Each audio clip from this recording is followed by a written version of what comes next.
Halo semuanya, selamat datang di channel yang tidak layak untuk dihina ini. Sebelum kita mulai, atur posisi santainya, seruput kopinya, dan mari kita berkhayal.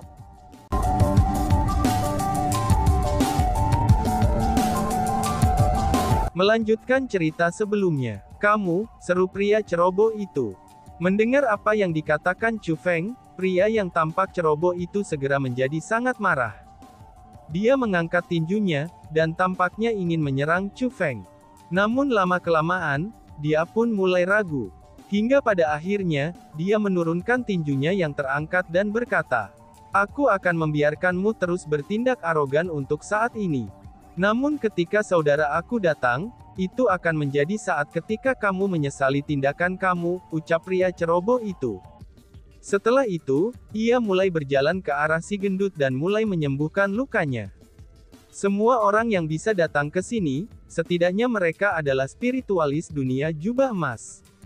Dengan demikian, hal-hal seperti memulihkan tubuh orang lain dan membantu mereka menyembuhkan luka-luka mereka, itu adalah hal yang sangat sederhana dan sepele bagi mereka. Adapun dengan Chu Feng, dia tidak peduli tentang pria yang tampak ceroboh itu. Sebagai gantinya dia pun menutup matanya, dan mulai beristirahat untuk mempersiapkan diri dalam ujian besok. Dengan seperti ini, masalahnya selesai sampai di sini. Setelah Chu Feng tiba, 150 orang lagi tiba di alun-alun. Mereka semua memilih waktu yang tepat untuk tiba.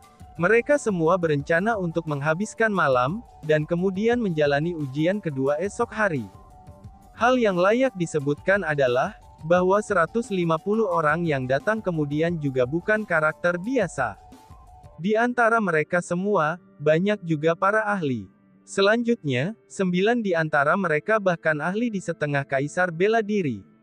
Namun meski begitu, 9 kaisar setengah bela diri ini semuanya adalah orang tua yang berusia lebih dari 100 tahun. Yang termuda di antara mereka setidaknya berusia 100 tahun, dan yang tertua berusia beberapa ratus tahun, dan bahkan hampir 1000 tahun.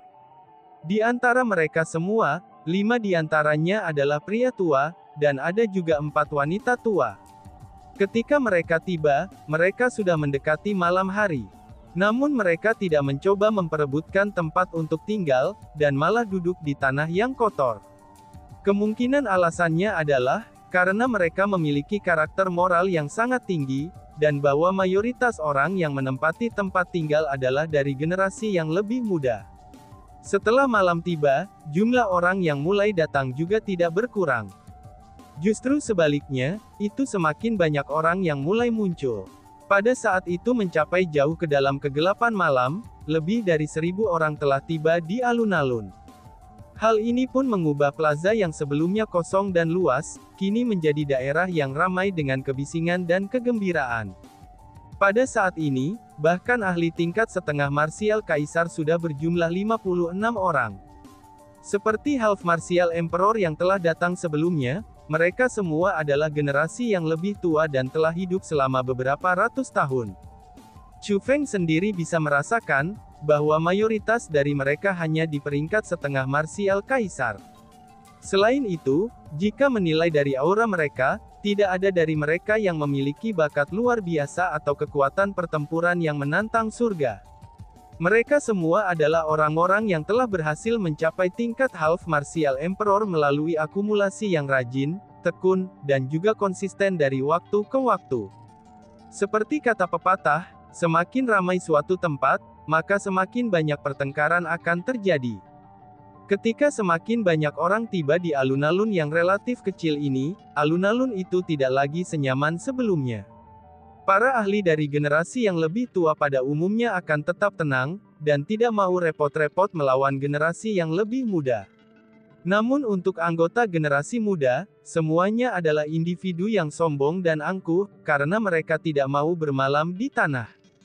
Dengan demikian, mereka mulai memperjuangkan hak untuk tinggal di tempat yang layak. Setelah berbagai pertempuran, ke-10 pondok jerami itu semuanya telah bergeser kepemilikan. Orang-orang yang datang lebih awal dan menempati gubuk-gubuk beratap jerami itu, kini tidak dapat bersaing dengan orang-orang yang datang kemudian, dan diusir dari gubuk-gubuk jerami secara berturut-turut, dan dengan terpaksa bermalam di tanah yang kotor. Adapun dua rumah kayu yang ditempati oleh pria yang tampak ceroboh dan gendut itu, mereka juga menerima banyak tantangan. Sementara mereka berdua berhasil mendapatkan beberapa kemenangan, tapi orang-orang yang akhirnya datang kemudian menjadi semakin kuat. Pada akhirnya, tekanan yang mereka rasakan juga menjadi semakin besar. Pada akhirnya, ketika pasangan suami istri dengan kultivasi peringkat 9 Martial Kings menantang mereka, pria yang tampak ceroboh dan pria gendut itu akhirnya menderita kekalahan telak. Tanpa pilihan, mereka berdua terpaksa puas dengan hal terbaik berikutnya. Maka dengan demikian, mereka mulai menantang orang-orang yang telah menempati pondok-pondok jerami. Meskipun pada akhirnya mereka berhasil merebut dua pondok jerami, mereka berdua masih marah dengan apa yang telah terjadi. Karena itulah, mereka berpaling ke pasangan suami istri yang telah merenggut rumah kayu mereka dan berkata, "Pasangan zina yang terkutuk, kamu benar-benar berani mencuri wilayah kami. Ketika saudaraku datang, kalian berdua pasti akan menderita," ucap pria yang ceroboh itu. Sayangnya bagi mereka, keduanya tidak sebagus Chu Feng. Setelah mereka diancam oleh pria yang tampak ceroboh dan gendut itu, mereka berdua benar-benar menyerang balik, dan dengan kejam memukuli pria yang terlihat ceroboh dan si gendut. Setelah mereka dengan kejam memukuli pria yang tampak ceroboh dan gendut itu, pasangan ini berkata secara serempak, "Dasar sampah," ucap pasangan itu. Setelah mengetahui bahwa lawan mereka sulit untuk dihadapi, pria yang tampak ceroboh dan gendut itu tidak lagi membuka mulut mereka yang bau, dan akhirnya berhenti berusaha mengancam mereka. Karena bagaimanapun juga, mereka berdua masih perlu menghadapi tantangan dari orang lain. Untuk melindungi pondok jerami mereka, mereka berdua harus menjaga diri mereka dalam kondisi pertempuran yang optimal. Semakin banyak orang datang, maka alun-alun itu segera berubah menjadi medan perang. Pada saat ini, langit sudah cerah.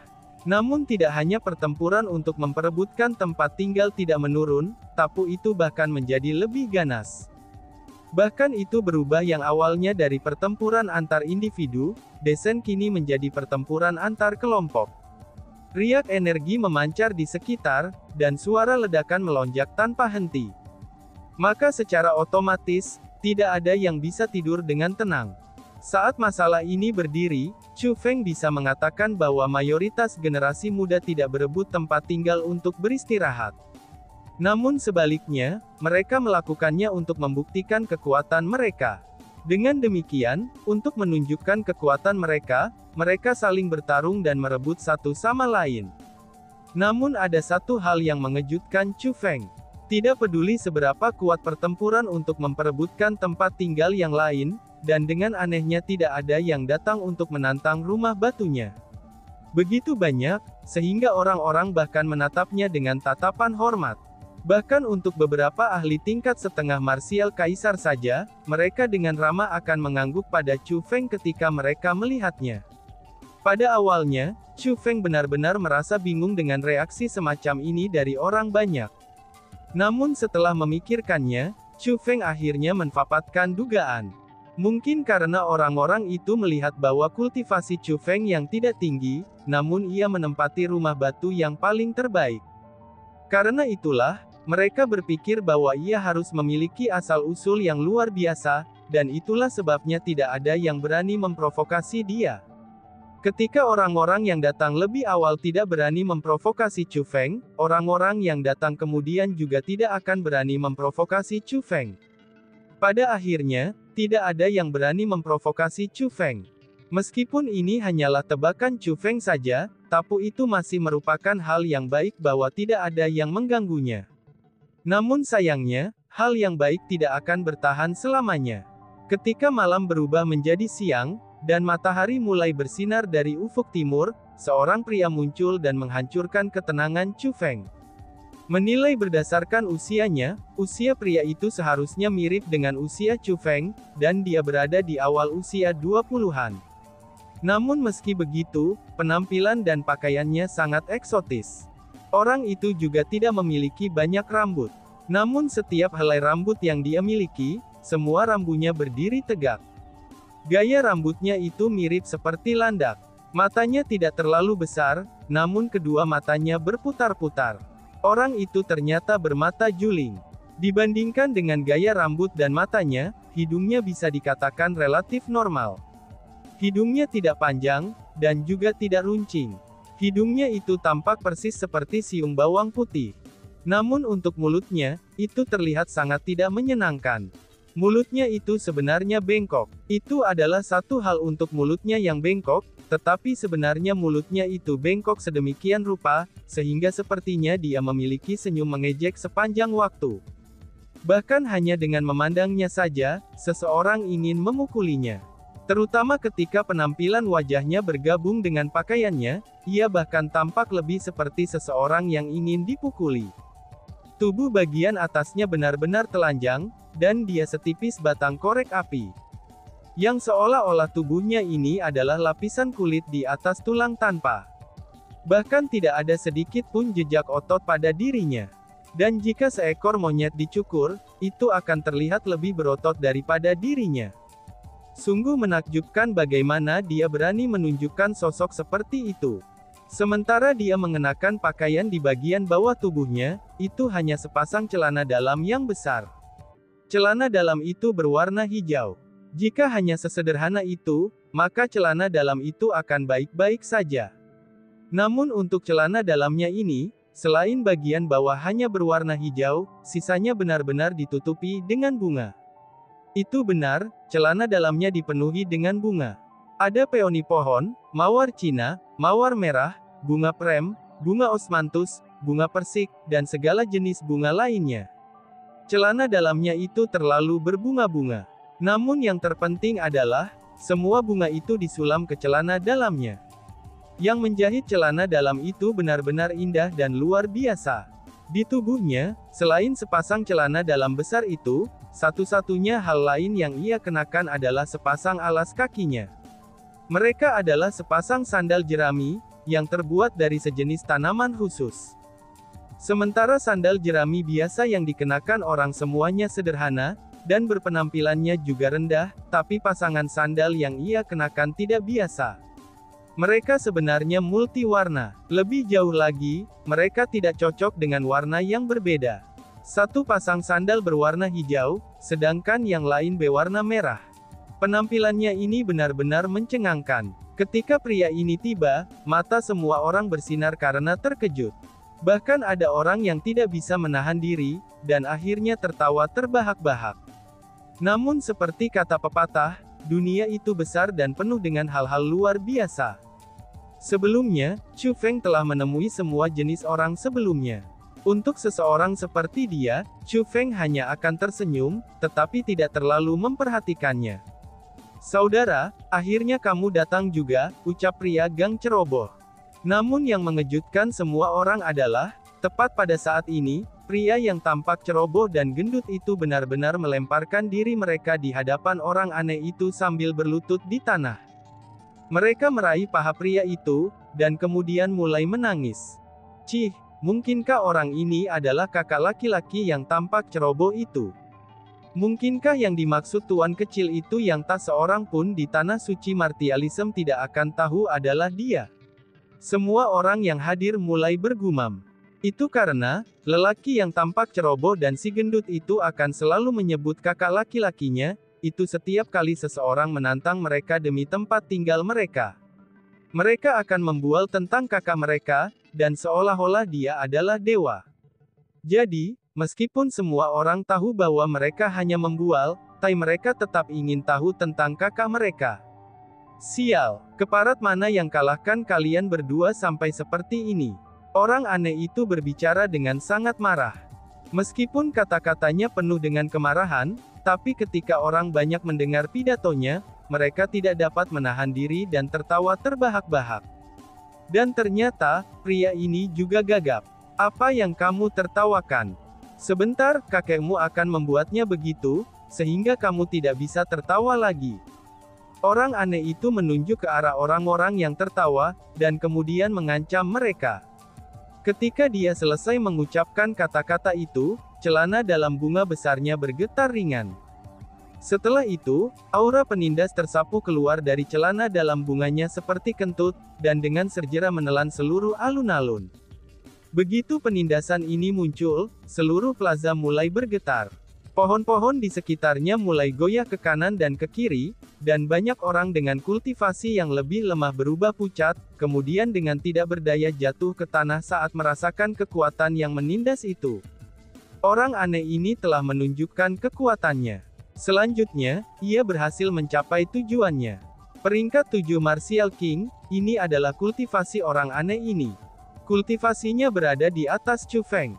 Sementara kultivasi peringkat 7 Raja Bela Diri mungkin tidak berarti banyak jika dibandingkan dengan orang-orang yang hadir di alun-alun, tapi untuk bisa mendapatkan kultivasi peringkat 7 Raja Bela Diri pada usia yang begitu muda, hal ini membuat orang banyak tidak punya pilihan selain untuk melihatnya dengan rasa hormat yang tinggi.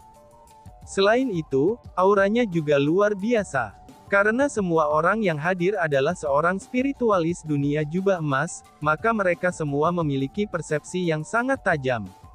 Dengan demikian, semua orang berhasil merasakan bahwa kekuatan pertarungan orang aneh yang eksotis ini tidak sesederhana Raja peringkat 7 Martial saja. Jadi pada saat ini, mayoritas orang buru-buru menutup mulut mereka. Tidak peduli seberapa aneh orang ini muncul, tapi kultivasinya adalah nyata.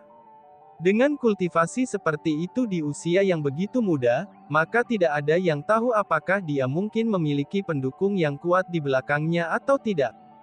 Karena itulah, untuk menjaga agar tidak terjadi hal yang tak terduga, maka tidak ada orang yang mau memprovokasi dia.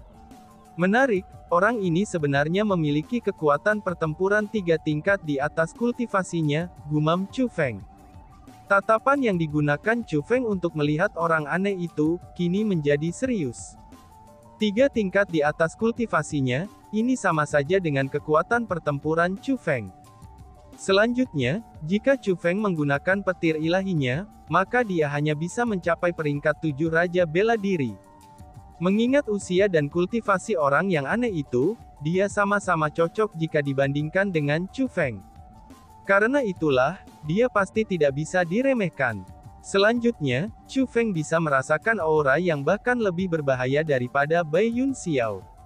Orang ini pastinya tidak sesederhana ketika muncul di permukaan, dan dia bukan seseorang yang bisa diabaikan begitu saja. Namun yang paling penting adalah bahwa, terlepas dari apakah itu mungkin Bai Yun Xiao atau Qin Ling Yun, mereka semua jauh lebih tua daripada Chu Feng. Namun untuk usia orang yang eksotis ini, usianya mungkin sama dengan Chu Feng. Jadi, pria aneh ini sebenarnya adalah orang pertama dari generasinya, yang telah bertemu Chu Feng sejak kedatangannya di Tanah Suci Martialism, dengan kekuatan yang sebanding dengan miliknya. Kami sudah lama berada di Tanah Suci Martialism ini. Akhirnya, itu mulai menjadi menarik. Akhirnya, ada seseorang dari generasi yang sama dengan kamu yang mampu melawan kamu secara setara, si ratu berbicara dengan senyum berseri-seri. Jika menilai dari penampilannya, sepertinya dia menantikan pertempuran antara Chu Feng dan orang aneh itu. Cih, tidak mungkin baginya untuk mengalahkan aku. Chu Feng berbicara dengan percaya diri. Yo, apa yang membuatmu percaya diri seperti ini? Si ratu berhenti tersenyum, dan kemudian bertanya pada Chu Feng dengan penasaran. Tentu saja, karena aku memiliki kamu di sisi aku. Dengan begitu, bagaimana mungkin dia bisa mengalahkan aku? Kata Chu Feng. Mendengus. Mendengar kata-kata itu, si ratu melengkungkan bibirnya dengan apik. Kemudian dia mengangkat bibirnya, dan menunjukkan senyum yang mempesona. Itu benar, tentu saja. Ratu ini akan selalu menjagamu, ucap si ratu. Hanya peringkat 7 Martial King saja, namun kamu berani bertindak sombong ini. Mengatakan hal-hal seperti membuat ayahmu di sini tidak bisa tertawa. Hahaha, dengan hanya kamu, apakah kamu pikir kamu mampu? Tepat pada saat ini, seorang pria yang tak kenal takut pun menggeram. Pria itu memiliki punggung besar dan pinggang besar. Dia adalah pria bertubuh kekar. Tidak hanya dia memiliki keagungan yang luar biasa, tapi kultivasinya juga tidak lemah. Dia adalah peringkat 9 Martial King. Apakah kamu kakak dari dua sampah itu? Kami sepasang suami istri, sudah lama menunggu kamu di sini. Segera setelah pria kekar itu mengucapkan kata-kata itu, seorang wanita paruh baya berjalan keluar. Wanita ini juga memiliki kultivasi peringkat 9 Raja Bela Diri. Ternyata pasangan pria dan wanita ini adalah pasangan yang telah merenggut rumah-rumah kayu dari lelaki yang tampak ceroboh dan gendut itu, dan kemudian memukuli mereka dengan keras setelah mereka diancam. Kakak laki-laki, merekalah yang merampas rumah kayu kami, dan kemudian memukuli kami ke penampilan kami saat ini. Melihat kedua orang itu, lelaki yang tampak ceroboh dan gendut itu buru-buru menyuarakan keluhan mereka kepada kakak mereka. Bajingan. Jadi kamu yang merampas rumah kayu saudara-saudaraku. Dan bahkan memukuli mereka. Kamu telah mengalahkan mereka, dan mencuri properti mereka, namun masih berani bertindak begitu sombong. Apakah masih ada hukum di dunia ini? Apakah kamu bahkan memiliki kebajikan? Apakah kamu bahkan masih manusia? Orang aneh itu menunjuk ke pasangan itu, dan menegur mereka dengan kebenaran dan kepercayaan diri. Kembalikan pantatmu ke rumah, dan pelajari cara berbicara dengan benar sebelum mencoba menegur kami, hahaha, kata wanita itu. Sialan, apakah kamu bahkan tidak tahu, kamu tidak tahu siapa aku? Orang aneh itu berkata. Cih, bukankah kamu tuan kecil yang mereka bicarakan? Wanita itu mencibir. Salah, orang aneh itu menyangkalnya. Kalau begitu, siapa kamu? Suami wanita itu bertanya dengan rasa ingin tahu. Aku adalah pria anggun dan penuh kebaikan. Aku adalah pria muda yang cantik, akulah Wang Qiang. Orang aneh itu menjelaskan. Oh, jadi namamu Wang Qiang. Pria itu tidak bisa menahan diri untuk mengejeknya. Persetan denganmu, orang aneh itu membalas. Oh, jadi namamu bukan Wang Qiang, dan bukan juga Wang Qiang. Hahaha, ucap pria kekar itu sambil tertawa terbahak-bahak. Dia sengaja membuat marah orang aneh itu. Kamu keparat kamu benar-benar tidak bermoral. Kamu berani menggertakku karena gagap kan, saudaraku, beritahu mereka namaku, ucap orang aneh itu. Merasa tak berdaya, lelaki aneh itu berbalik untuk meminta bantuan dari pria yang tampak ceroboh yang jauh lebih tua darinya. Mendengar itu, pria yang tampak ceroboh itu segera berkata, "Nama kakakku adalah Wang Qiang," ucap pria ceroboh itu. "Kamu dengar itu kan, aku dipanggil Wang Qiang." Wang Qiang menegakkan punggungnya, dan berkata dengan percaya diri, "Cukup omong kosongmu itu. Jika kamu ingin membalas dendam saudara-saudari kamu, maka datanglah kepada kami. Jika kamu tidak ingin membalas mereka, maka aku, ayahmu, tidak punya waktu untuk menyia-nyiakan waktuku," kata lelaki kekar itu dengan tidak sabar. Wush! Tepat pada saat ini, kilatan kedinginan bersinar melalui mata Wang Qiang. Langkah kakinya berubah, dan dia berubah menjadi kilatan cahaya saat dia melontarkan ledakan ke arah pasangan itu. "Waktu yang tepat," ucap pasangan itu. Pasangan itu sudah mengantisipasi serangan Wang Qiang. Selain itu, mereka berada di peringkat 9 Martial Kings. Dengan demikian, mereka berdua bahkan tidak menempatkan serangan Wang Qiang di mata mereka. Berdengung. Tepat pada saat Wang Qiang hendak mendekati mereka, dia menghilang dengan kilatan cahaya. Ketika dia muncul kembali, dia sudah berada di belakang wanita itu. Bang! Dengan kecepatan kilat, Wang Qiang merebahkan leher wanita itu dengan serangan pisau. Dipukul oleh serangan pisau Wang Qiang, wanita itu segera menyemprotkan seteguk darah. Kemudian seperti anjing yang sekarat, dia pun jatuh ke tanah. Meskipun dia tidak mengalami luka serius, tapi dia tidak lagi dapat melanjutkan pertempuran. Melihat istrinya diserang, mata pria itu terbuka lebar, dan dia dengan marah meraung.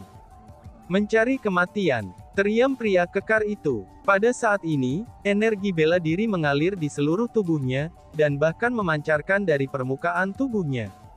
Dia pun tidak berencana untuk menggunakan serangan biasa.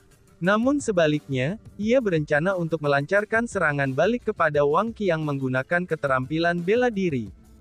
Wush! Namun tepat pada saat ini, langkah Wang Qiang berubah sekali lagi. Seperti kilatan cahaya, dia sudah tiba di depan pria itu, dan melemparkan tendangan yang kuat dengan kakinya.